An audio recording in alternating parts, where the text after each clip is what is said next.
1 to 4 family contract, paragraph 18, C, D, and E.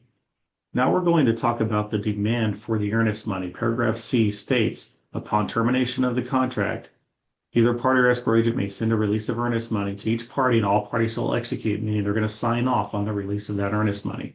Typically, that's what's going to happen and it'll end there. But then if either party fails to execute the release, there's a process here that has to be followed. Okay. So if either party fails to release, either party may make a written demand to the escrow agent for earnest money. So if one of the parties isn't going to release it, one party can make a demand in writing to the title company escrow agent and demand the money be released to them for the reason stated. Okay. If only one party makes a written demand for the earnest money, the escrow agent shall provide a copy of the demand to the other party. So when that demand is made, let's say it's made by the buyer, the title company then is going to send that demand over to the seller and put them on notice that the buyer has demanded the earnest money, right? Or vice versa. Okay. If escrow agent does not receive written objection to the demand from the other party within 15 days, escrow agent may disperse the earnest money to the party making the demand reduced by the amount of unpaid expenses. So what that means is buyer makes demand, title company then sends that demand, a copy of that demand over to the seller. The seller doesn't respond to it for 15 days. The escrow agent may disperse the earnest money. That doesn't mean they have to. A lot of title companies have a policy where they won't release it unless they get a release of earnest money, but they could if they choose. Again, if that's important to you or your client, ask the title company, what do they do if demand is made and the other party doesn't object? Okay, I think that's a good question to ask. Okay, now,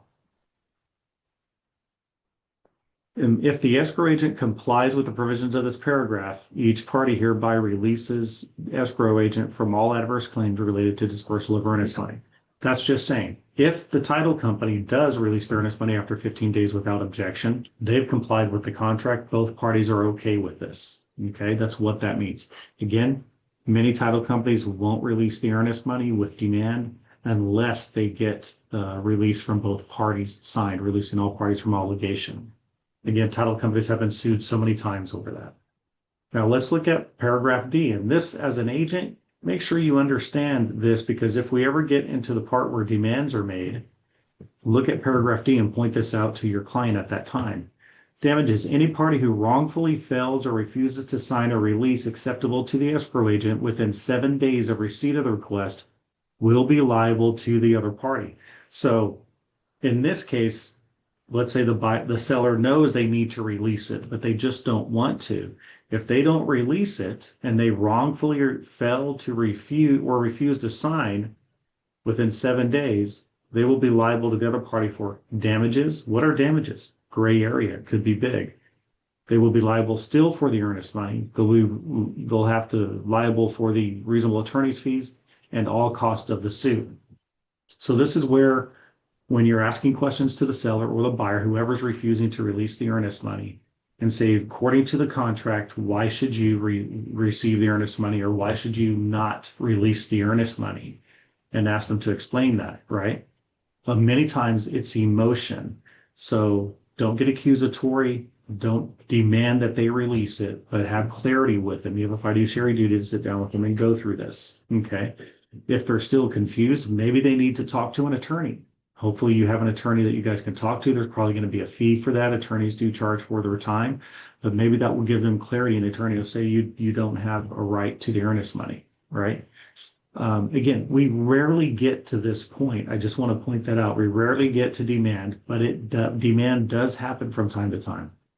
Point this out to them, because this right here, after they sleep on it, might be like fine, and they'll sign the release of earnest money. Okay. Now let's look at paragraph E, notices. Okay. We're still talking about the escrow agent. Escrow agent's notices, that's notice of demand, notice of title coverage, of title insurance, anything the title company sends out will be effective when sent in compliance with paragraph 21. Paragraph 21, this is where notices go out. We'll talk about this in a bit. And whatever information is here for the buyer or the seller or the agents, it's going to go out to this information from the title company, typically the email address, right?